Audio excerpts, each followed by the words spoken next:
हाँ इधर ही रखते हो ये डायरेक्टर तो रेशियो कर रहे हैं हम। तो अभी तक हमने देखा कि हम कोशिश ये करते हैं कि नंबर को छोटे छोटा किया जाए ताकि उसको जोड़ने घटाने में हमारा फायदा रहे, हमको ज़्यादा कैलकुलेशन ना करनी पड़े।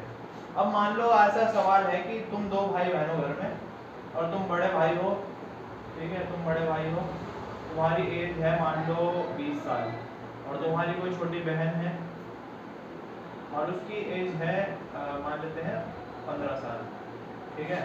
तो एक तो बात हो गई नंबर, दो तरह के नंबर हो गए 20 और 15। हम चाहते हैं कि इतने नंबर से डील ना करना पड़े, ठीक है, ऐसे मान लेते हैं। तो हमने क्या किया, एक अनुपात सा निकाल लिया कि तुम्हारे एक दो तरीके हैं नंबर छोटा करने। एक तुम कह सकते हैं अंतर, कि तुम्हारे एज, तुम्हारा और तुम्हारी बहन की जो एज का अंतर है वो 5 साल का है, वो भी सही तरीका है। एक होता है अनुपात। अगर आप फ्रैक्शन समझते हो, बड़े भाई और बहन का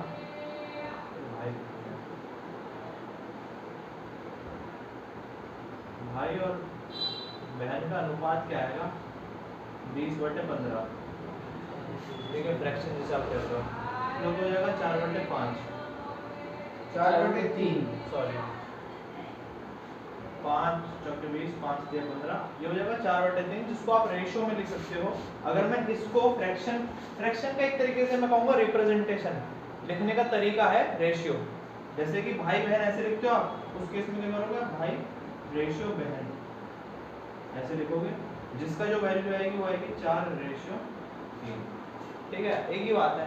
लेकिन हाँ एक बात पक्की है कि जो रेशियो की वैल्यू होती है वो एग्जैक्टली उनकी एज या उनका जो भी फिक्स वैल्यू है वो नहीं होती, किसी नंबर से गुणा करने पे वो आएगा और वो नंबर इन दोनों में सेम होगा। मतलब अगर आपसे बोले कि बताओ भाई की एज क्या रही होगी, अगर आपको ना पता होता भाई की उम्र, तो वो पता क्या होती, 4 तो होती पर 4 का पहाड़ा होती कोई, 4 पंजे 20 और 3 दिया 15 और 5 दिया 15, 4 पंजे 20, तो 4 का कोई मल्टीपल होती, मतलब किसी नंबर से गुणा करवाना पड़ता, समझ में आया, 5 चौके 20, 5 3 15, हाँ ठीक है, पर 4 का मल्टीपल होती मैं कह रहा हूँ, ठीक है। हाँ। और जो भी जिस भी नंबर से गुणा होता, बहन को भी, बहन के निकालने के लिए भी हमको जो उसका फ्रैक्शन दे, जो उसका रेशियो की वैल्यू दे रखी है दूसरे वाले की डिजिट दे रखी है, उसको आपको किसी सेम इससे x और यहाँ पे भी x मतलब सेम नंबर से ही मल्टीप्लाई कराना पड़ता, तब जाके इनकी एक्चुअल एज निकल के आती है। ये बात समझे कि मेरा कहने का मतलब ये है कि जो भी रेशियो में यहाँ पे नंबर्स दिए होते हैं वो एग्जैक्ट वैल्यू नहीं होती, वो सिंप्लीफाइड वैल्यू होती है। सिंप्लीफाइड समझते हो ना, जो हम काट करके निकाल लेते हैं छोटा करने के लिए, ये वो वैल्यू होती है। चलो इतना समझ गए, ये तो हो गया रेशियो। अच्छा ये कैसे पता चलेगा, जैसे अब तुमने बोला भाई की उम्र और बहन की उम्र और मेरे को निकालनी है, तो वो नंबर कैसे पता चलेगा? उसमें वो एक रिलेशन और देगा क्वेश्चन में कम से कम इसके बाद, कि भाई की उम्र, भाई और बहन का जो रेशियो था इतना था और उनकी अगर उम्र को जोड़ दिया जाए, फिर घटा दिया जाए, फिर गुणा कर दिया जाए, कुछ ऐसा एक रिलेशन और देगा, उसमें तो बिठाएगा इन वैल्यूज को, तो आ जाएगा x की वैल्यू निकल के आएगी, उस x की वैल्यू को डालेगा तो नंबर आ जाएगा निकल के, ठीक है। तो ये तो हो गया रेशियो का एक छोटी चीज, रेशियो की छोटी सी बात कि रेशियो क्या होता है, बस इतना ही होता है रेशियो। अब बात आती है अनुपात की, प्रपोर्शन की। प्रपोर्शन की बात कुछ ऐसी है, ये दो रेशियो का रेशियो होता है, तरीके से समझ लो, दो रेशियो का रेशियो होता है ये। उसके क्वेश्चन हम बाद में कर लेते हैं, पहले रेशियो में कर लो कुछ क्वेश्चन तो हमारे पास ऐसे मतलब क्वेश्चन तो उसमें भी आते हैं ना, रीजनिंग में भी। हाँ नहीं, अच्छा वो रिलेटेड कि क्या रिश्ता है इनका आपस में, ठीक है, हाँ ऐसे मान लो, हाँ तो ऐसे मान लो, लेकिन रेशियो समझ गए ना हम क्या है।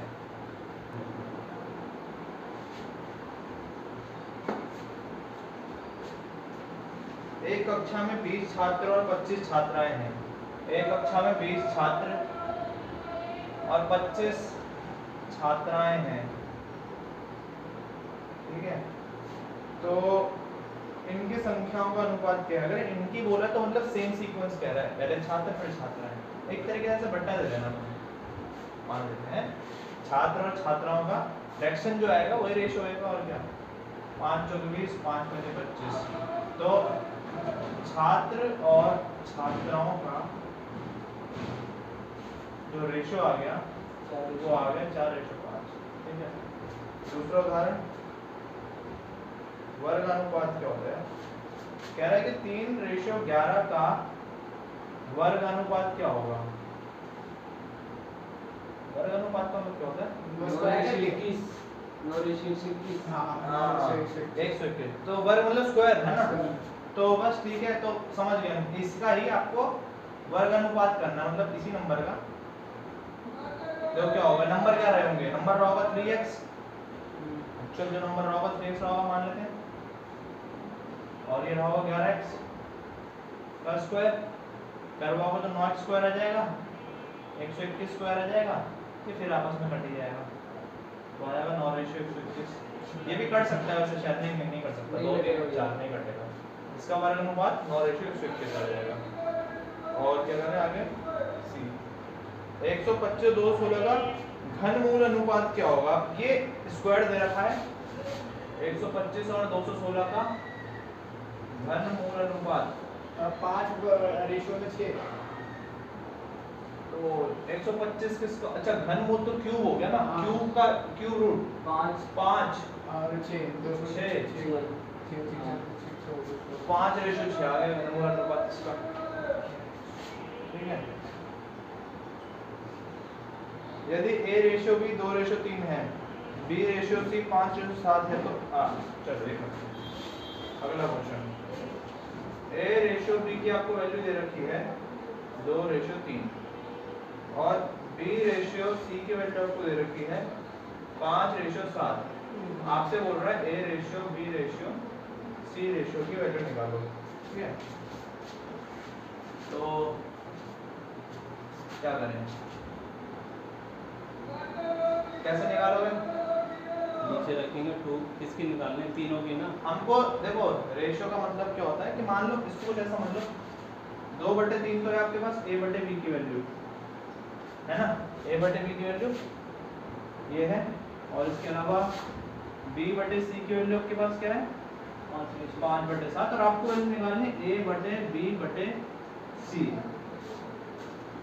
मुश्किल काम है लेकिन समझते हैं क्या होगा इसमें। A/B/C जब हम कर रहे हैं तो एक बार A आ रहा है, B एक बार आ रहा है, C एक बार आ रहा है, मतलब इनकी जो भी वैल्यू आएगी, कुछ भी वैल्यू आएगी, मुझे नहीं पता क्या आएगी, लेकिन ये बात पक्की है कि B की तो अलग अलग वैल्यूज तो नहीं हो सकती। ठीक है, और यहाँ पे हम देख रहे हैं B की वैल्यू जो है वो अलग अलग है, क्योंकि A की जगह तो मैं डाल दूंगा 2 A के हिसाब से, A का जो रेशियो, C का है 7, लेकिन B के हिसाब से दिक्कत आ रही है। क्या दिक्कत आ रही है? या तो मैं 3 डालूंगा या मैं 5 डालूंगा, मुझे 1 करनी पड़ेगी B की वैल्यू, क्योंकि B ही दिक्कत दे रहा है। तो एक वैल्यू क्या की जाए, तुमने एलसीएम लेना सीखा है कि उसको एक मल्टीपल से ले लो, आप छोटे को या तो बड़ा बना लो, या जो दो नंबर अलग अलग हैं, जो छोटा बड़ा नहीं बन सकता घुमा करके, कोई दूसरा नंबर चुन लो बड़ा, जो उन दोनों का एलसीएम होता हो।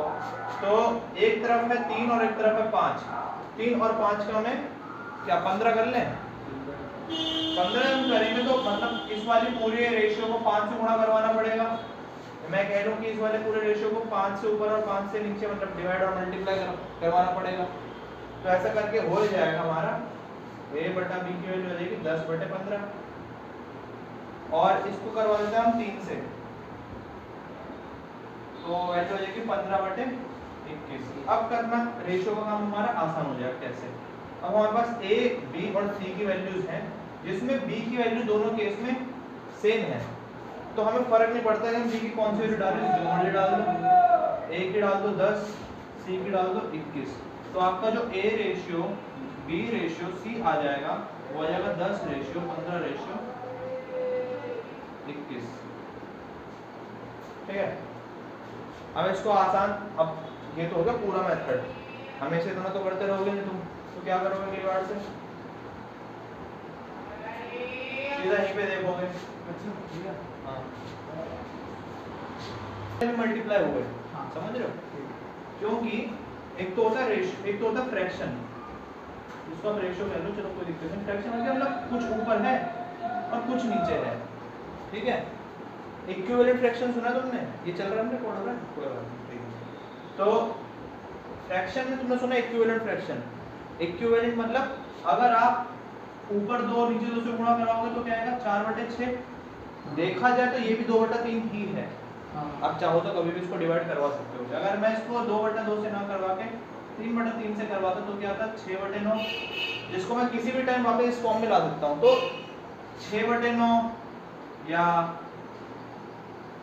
10/15 10/15 या 22/33, 12/4 ठीक है, सारे के सारे इक्विवेलेंट फ्रैक्शन है। तो जो तूने कहा ना कि इसमें हमने किया क्या कि यहाँ पे 3 था, यहाँ पे 5 था, तो हमने क्या सोचा कि इसको 15 बना दिया जाए। तो 15 तो ऐसा नहीं कि सिर्फ इसी चीज को बनाएंगे, हम पूरे फ्रैक्शन को एक नए इक्विवेलेंट फ्रैक्शन में बदल देंगे जिसकी वैल्यू गलत नहीं होगी, क्योंकि उसको कभी भी 2/3 में बदल सकते हैं।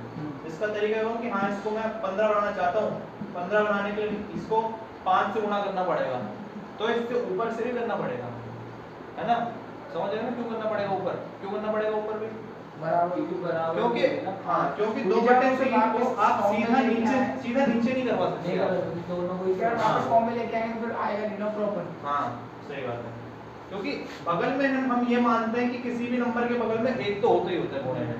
अगर एक है तो एक की जगह हम 5/5 रख सकते हैं, तो इनका मतलब भी एक ही है।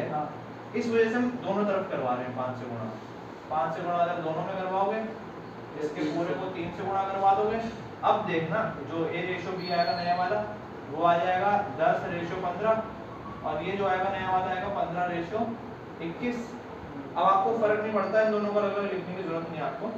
10:15:21 लिख दोगे a b c का रेशो, ठीक है। अगला क्वेश्चन करते हैं।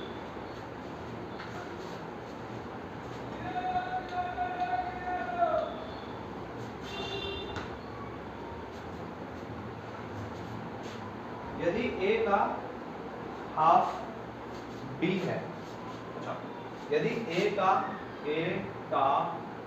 आधा बराबर है b का 2/5 बराबर है c का 1/3, मतलब लिखना तो यही है हमको। तो a ratio b ratio c कितना होगा? a ratio b ratio c हमसे पूछ रहा है कितना होगा, ठीक है। तो करते हैं इसको, a का आधा यानी कि a गुणा 1/2 बराबर है b का 2/5 बराबर c का गुणा 1/3। सबके नीचे जो बटे हैं सबको बराबर करवाएंगे। कैसे करवाएंगे सबको बराबर?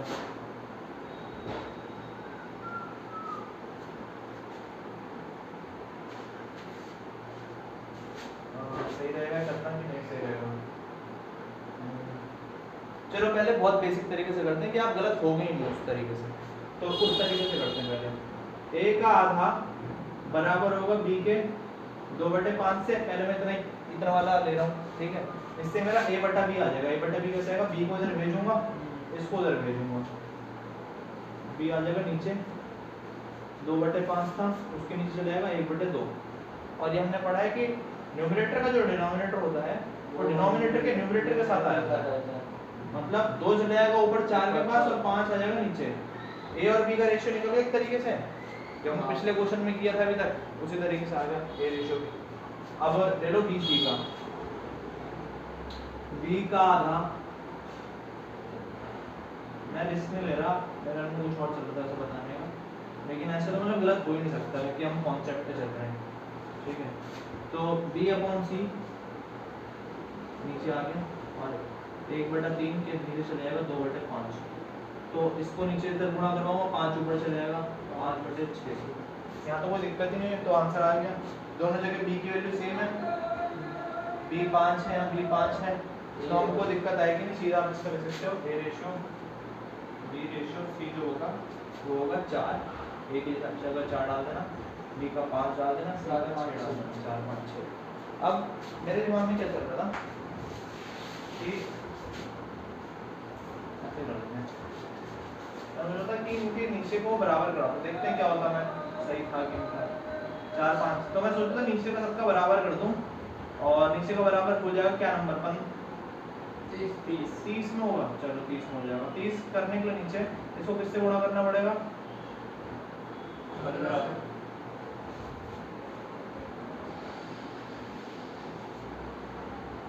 और इसको करना पड़ेगा मेरे को 6 से 6 से, और इसको करना पड़ेगा 10 से तो नीचे के सबके कट जाएंगे, नीचे के सबके कट जाएंगे।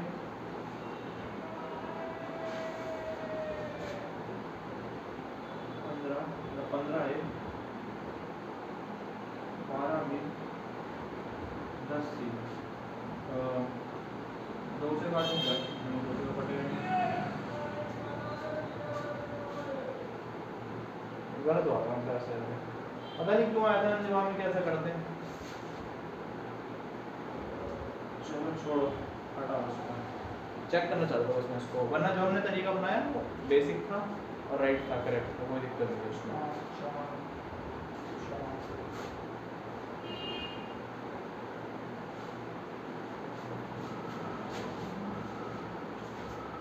तो ये हो गया रेशियो खत्म।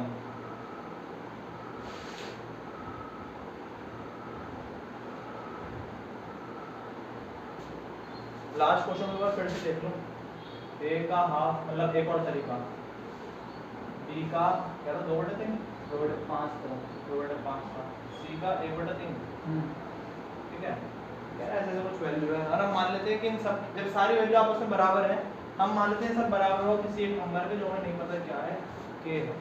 अगर इस हिसाब से चलूँ मैं, तो a का 1/2 बराबर है k के, तो a की खुद की वैल्यू क्या आ जाएगी 2k, ठीक है, 2 को उधर भेज दिया। अब ऐसे ही b की वैल्यू आ जाएगी 5k/2, 5 आ जाएगा k के पास, 2 आ जाएगा नीचे, और c की वैल्यू आ जाएगी 3k। a b c की वैल्यू आ गई आपके अलग अलग, मैंने कहा a ratio b ratio c लिख दूंगा, क्योंकि a की वैल्यू है 2k, b की वैल्यू है 5/2 के, c की वैल्यू है 3k, के तो तीनों कट जाएगा, जो कॉमन है वो कट जाएगा। अच्छा नीचे जो सबके है अलग अलग नंबर है, सबको 2 सबके नीचे 2 ला दो,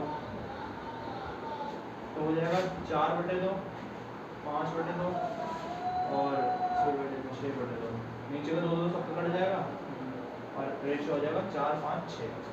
तो मैं सोच रहा था किस तरीके से हम कर सकते हैं, ये पिछला भी ठीक था, ये भी ठीक है, बस इसकी तब बात है जब आपके पास a b c तीनों की वैल्यू आ जाए, और हमें यहाँ पे कोई वैल्यू मिल रही तो हमने मान लिया कि कुछ होगा k, क्योंकि हमने देखा k अगर मैं मान लूँगा तो सबकी वैल्यू में k तो आ ही जाएगा और वो बाद में कट ही जाएगा, इस वजह से कुछ भी ले लूँगा दिक्कत नहीं है कोई। मतलब के एक्स हाँ ऐसा कोई फिक्स वैल्यू तो पता नहीं हमको, ठीक है। तो ये होगा रेशियो होगा। अब आते हैं प्रपोर्शन पे।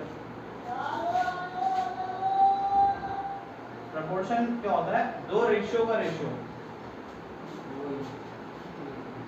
हाँ, जब दो रेशियो सेम हो, सेम तरह के फ्रैक्शन में हो, उसे आप प्रपोर्शन कहोगे। जैसे कि मान लो, अरे इक्विवेलेंट होता है ना, इक्विवेलेंट, दो तरह के इक्विवेलेंट अगर आ जाए तो भी चलेगा। 10/3 लिखा है मान लो, और यहाँ पे लिखा है 10/3 का बनना चाहिए,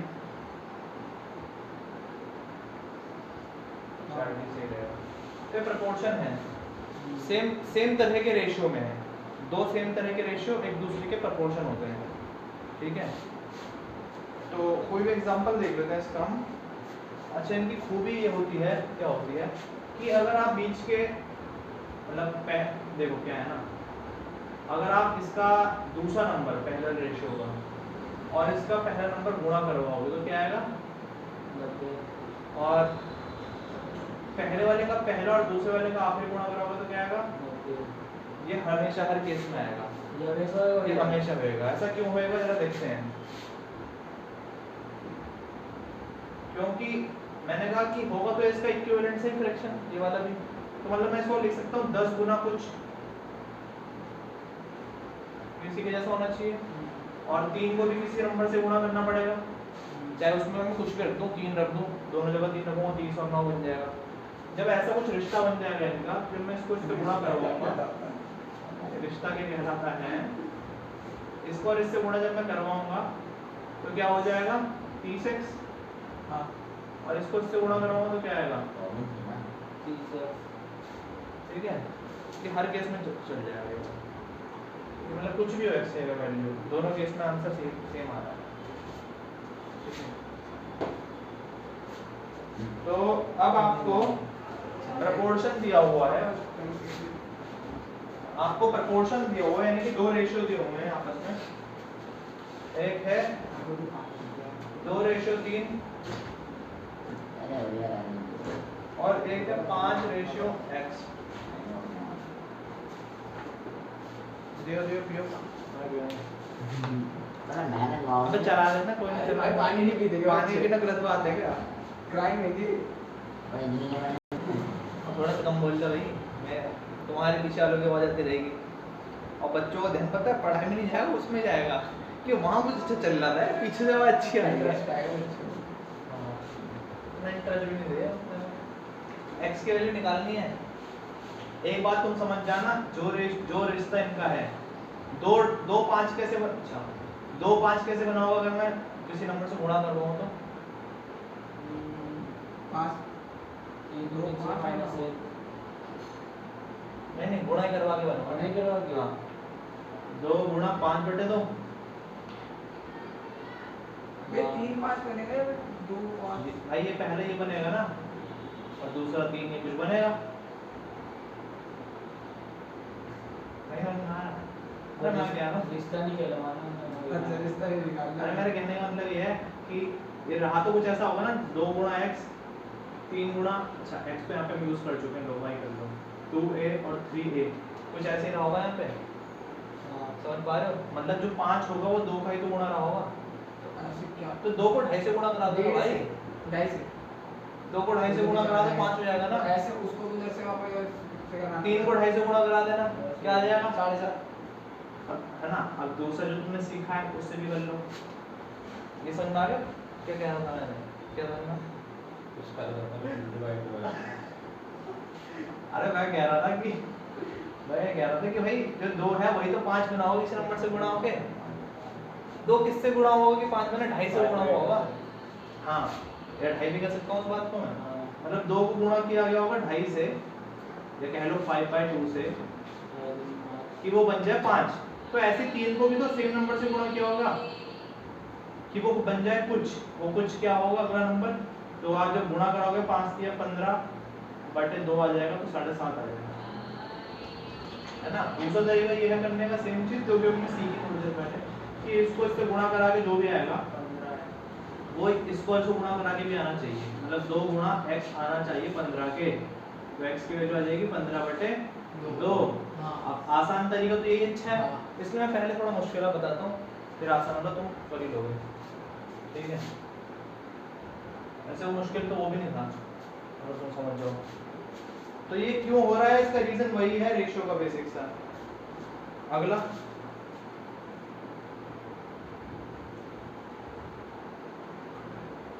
एक मिनट यार, इसमें कुछ अच्छे नियम भी बता रहा है, तो समानुपात के नियम, समानुपात मतलब प्रपोर्शन को कहते हैं, मध्यानुपाती, बाह्यानुपाती, तृतीयानुपाती, क्या होता है ये, मध्यानुपाती, बाह्य पदों का वर्गमूल, तो यार समझ नहीं आ रही मुझे, तृतीयानुपाती नहीं चलने दो यार, कोई बात नहीं, व्यू आएगा हमको यार, छोड़ो। 9 तथा 4 का मध्यानुपाती क्या होगा, 9 और 4 का मध्यानुपाती क्या होगा, 4 का मध्यानुपाती क्या होगा, 9 चौक 36, 36 का अंडर रूट करवा दिया उन्होंने, 6। अगला क्वेश्चन है 5 और 3 का तृतीयानुपाती क्या होगा, 5 और 3 का तृतीयानुपाती, चलो समझ में कुछ नहीं आया लेकिन समझने की कोशिश करते हैं। मध्यानुपाती समझते हैं क्या होता है,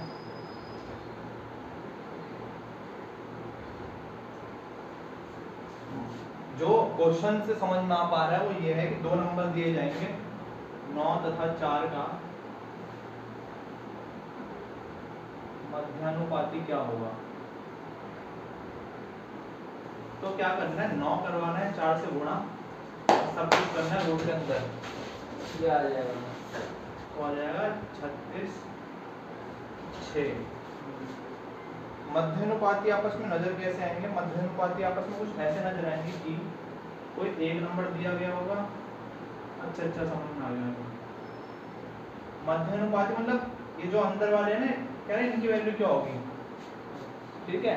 अगर आपको इनकी वैल्यू निकालनी है आपको, तो आप क्या करोगे, आप x इंटू एक्स क्या होगा, एक्स स्क्वायर, और ये क्या होगा ए बी, और ए बी किसके बराबर होगा, एक्स स्क्वायर के। और x की वैल्यू यानी कि मध्यानुपात की वैल्यू आपको अगर निकालनी है, चाहे इसके बोल लो चाहे इसके बोल लो, किसी की बोल लो, कोई फर्क नहीं पड़ता। मतलब अगर आपको x की वैल्यू निकालनी तो क्या आएगी, स्क्वायर को इधर भेज दोगे रूट में ए बी के ऊपर। तो असंज्ञानी बात ये होती है, मध्यानुपाती में क्या होता है, प्रोपोर्शन में लेफ्ट और राइट का नंबर अलग अलग होगा, सेंटर का सेम होगा, ठीक है। कोई ऐसा प्रोपोर्शन होगा दो अलग नंबर्स का जिसमें दूसरे का लास्ट और पहले का लास्ट और दूसरे का पहला सेम रेशियो होगा, और ये वाले डिफरेंट होंगे। तो जो लॉजिक अभी हमने सीखा उसके हिसाब से होगा ये कि अगर आपको x की वैल्यू निकालनी हो, इस x की वैल्यू को ही ये मध्यानुपात कह रहा है इस केस में, कि अगर आपको मध्यानुपात की वैल्यू निकालनी हो यानी कि x की वैल्यू निकालनी हो, तो आप क्या करोगे, जो भी चीज हमने सीखी है कि अंदर का जो स्क्वायर होता है, अंदर का जो गुणा होता है, इनको गुणा करवा के जो वैल्यू आती है, और बाहर वाले नंबर्स को जो गुणा करा के वैल्यू आती है वो सेम होती है। तो बाहर वाले को करवा के आएगी ए बी, इस वाले को करवा के ये एक्स स्क्वायर सोच ज्यादा आ रहा है कभी नहीं डाल दो, एक्स स्क्वायर बराबर ए बी, एक्स बराबर अंडर रूट ए बी, ये हो गया मध्यानुपात, ठीक है। अब करेंगे हम तृतीय अनुपाती। अब तृतीय अनुपाती में क्या हो रहा है, अभी भी है तो वो ऐसे ही एक अनुपात बिल्कुल सेम। अब करते हैं अगला कॉन्सेप्ट, तृतीय अनुपाती। तृतीय अनुपाती में हो रहा है कि a रेशियो x और कोई नंबर है, यहाँ पे हमें नहीं पता कौन सा, यही तृतीय अनुपात है। बोल वो x की वैल्यू आ गई a b, मतलब जैसे कि इसका केस लेते हैं, इसका एग्जांपल 9 और 4 था, यानी कि एक तरफ 9 था, यहाँ x रहा होगा और यहाँ रहा होगा 4। अब तुम कर लोगे इस चीज को, अगर तुम्हें बीच के x की वैल्यू निकालनी है तो तुम समझ गए, 9 चौक 36 होगा और ये होगा x स्क्वायर, तुम कहोगे x स्क्वायर के बराबर आ जाएगी 36 वैल्यू और x की खुद की वैल्यू आ जाएगी 6। ये हो गया मध्यानुपाती खत्म। तृतीय अनुपाती में होगा ये कि आपको एक वैल्यू दे रखी होगी सिर्फ, अच्छा एक नहीं दे रही, दो दे रखी है। 5 और 3 का तृतीय अनुपाती क्या होगा, 5 और 3 का तृतीय अनुपाती क्या होगा, मतलब 5 और 3 का तृतीय अनुपाती क्या होगा।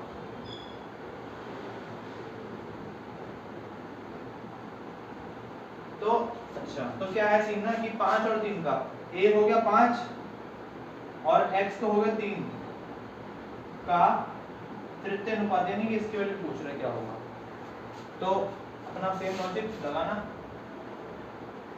3 3 9 और इसको मान लो x, 5 और x 5x की वैल्यू होनी चाहिए 9, तो x की वैल्यू आ जाएगी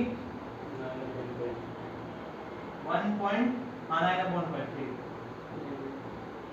ठीक है, लोग 1.4 है ना, 40 क्या होगा 8, ठीक है।